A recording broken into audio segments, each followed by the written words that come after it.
Perşanlıktan aldık. Zamanında anaçlıklar evimizi yaptı, parkımızı yaptı.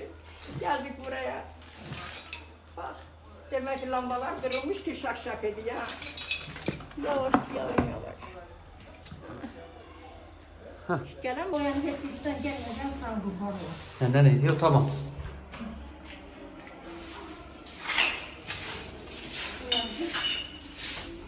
Gelen olur. Çeliklere dokunasın. Kapıya gelecek dediği şey kimsem yok. Baktılar, kocam sakat, sağ kol sol bacak.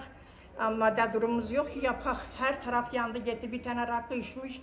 Esrar çekmiş, yani yandı gitti evimiz ama bize yardımda bulun. Çünkü parkeleri gitti ama suyun içinde ya.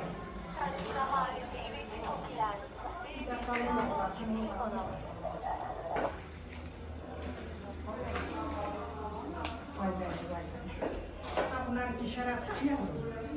Parça. Parçası da gitti, buranın da gitti.